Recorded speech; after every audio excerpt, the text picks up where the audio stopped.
Important है time management sir. अगर आदमी अपने टाइम को मैनेज कर ले तो पूरी जिंदगी मैनेज कर सकता है। एक बार की बात है, एक शिष्य अपने गुरु का बहुत सम्मान करता था, बहुत रिस्पेक्ट करता था। गुरु भी अपने शिष्य से बहुत प्यार करते थे, लेकिन वह शिष्य अपने अध्ययन के प्रति आलसी था और स्वभाव से दीर्घसूत्री था। दीर्घसूत्री इन द सेंस कि आज नहीं कल कर लूंगा, कल नहीं परसों, अभी तो बहुत दिन है, और हमेशा स्वाध्याय से दूर भागने की कोशिश करता था। आज के काम को कल के लिए छोड़ दिया करता था।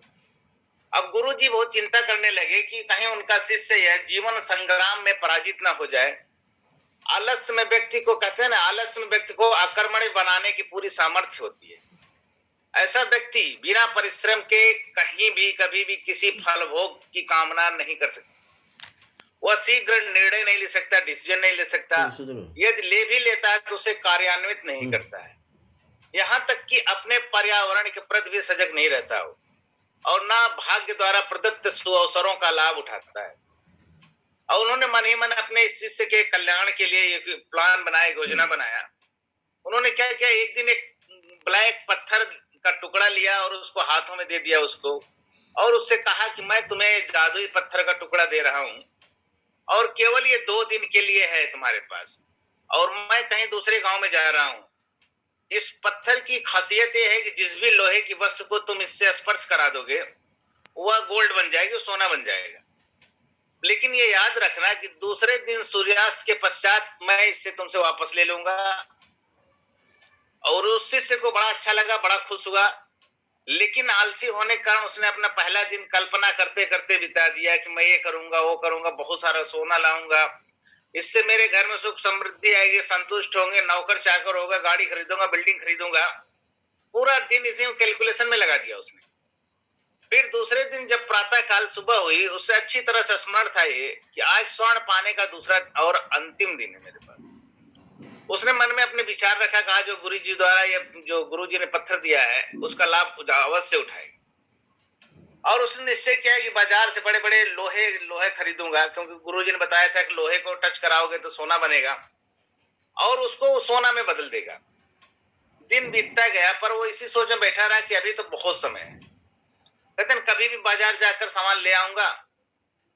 और हुआ क्या कि दोपहर हुआ, दोपहर में खाना खाने लगा वो, और खाना खा के उसको लगा यार थोड़ा रेस्ट कर लेते हैं, और वो विश्राम करने लगा। और उसने बजाय मेहनत के कि फिर वो जब उठा तो लगभग सूर्यास्त होने को था।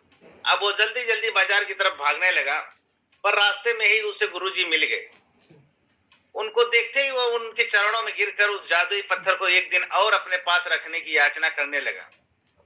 लेकिन गुरुजी नहीं माने और कहा कि बेटा तुमको पहले ही बताया था कि इसका कल शाम सूर्यास्त तक लास्ट डे है। तो शिष्य का धनी होने का सपना ये जो है चकनाचूर हो गया। पर इस घटना की वजह से शिष्य को एक बहुत बड़ी सीख मिल गई कि उसे अपने आलस्य पर पछतावा होने लगा। समझ गया कि आलस्य उसके जीवन के लिए एक अभिशाप है, और उसने प्रण किया कि वह कभी भी काम से जी नहीं चुराएगा और एक कर्मठ और सजग सक्रिय व्यक्ति बनकर दिखाएगा। दोस्तों, हमारे जीवन में भी हर किसी को एक से बढ़कर एक अवसर मिलते हैं, पर कई लोग इन्हें बस अपने आलस्य के कारण गंवा देते हैं। लेकिन जो व्यक्ति इसी अवसर को पहचान लेता है, जान लेता है और अपने जीवन को आगे बढ़ाने के लिए आगे बढ़ जाता है, वही अपने जीवन में सफल, सुखी, भाग्यशाली, धनी या महान बन जाता है। तो आलस्य और दीर्घसूत्रता जो जिसको कहते हैं, प्रोक्रेस्टिनेशन कहते हैं इंग्लिश में इसको, वो त्याग कर अपने अंदर विवेक, कष्ट साध्य, श्रम और सतत जागरूकता जैसे गुणों को डेवलप करें। और कभी भी अपने मन में किसी आवश्यक काम को टालने या छोड़ने का विचार आए तो एक प्रश्न कीजिए कि आज ही क्यों नहीं, जो काम कल पे करना है उसको आज ही हम क्यों न करें। एक बुक है दोस्तों, अगर इसको पढ़ेंगे आप लोग, ईट दैट फ्रॉग, अगर आपको दिख रही होगी, ये ईट दैट फ्रॉग आपको डेफिनेशन थोड़ा अलग लग रही होगी, ब्रायन ट्रेसी की बुक है। उसकी पहली लाइन ही उसमें एक लिखा बहुत जानदार कि अगर सुबह अगर आपको कोई काम करना तो आप सोचते हैं मैं दोपहर कर लूंगा, दोपहर करना तो रात में कर लूंगा, फिर रात आई तो यार छोड़ो यार, खा के सोचते हैं अब सुबह कर लेंगे। उसमें उन्होंने लिखा अगर आपके कामों की जिद है, फराक खाना है, अगर आपके कामों की लिस्ट में फराक खाना तो सबसे पहले काम वही करिए। अगर तो जिंदा मेढक खाना तो सबसे पहले वो मुद्दा ये है कि बड़ा खाना है। यहाँ फराक खाने की बात नहीं हो रही, मेढक खाने की, यानी सबसे बड़ी जो चैलेंज है लाइफ में वो पहले कर लें। टास्क जो जिंदगी का आप देखेंगे, भगवत गीता के दूसरे अध्याय में 6वां श्लोक में भगवान श्री कृष्ण ने भी यही कहा है कि प्रायोरिटी और शेड्यूल, लाइफ का मैनेजमेंट का उन्होंने बहुत सही उदाहरण दिया है कि प्रायोरिटी, अपने पूरे दिन की प्रायोरिटी कर लें और शेड्यूल कर लें। उसको करना कैसे है, पहले कौन सा काम करना, हमको ये प्रायोरिटीज होती। काम आपके पास पूरे दिन में 10 हो सकते हैं, लेकिन प्रायोरिटी किसको देना है, कौन सा काम कब करना है, ये सुधार ले तो बहुत सारी चीजें सुधर जाएंगी। होता है क्या कि पहले टिपिकल अगर काम कर लेंगे तो आपके अंदर एक कॉन्फिडेंस डेवलप हो जाएगा, और इस बुक में यही सिखाया गया है। जब आपको लगे जब इतना बड़ा काम कर लिया तो हमारे छोटे काम तो इजी हो जाएगा, एक कॉन्फिडेंस डेवलप हो जाता है।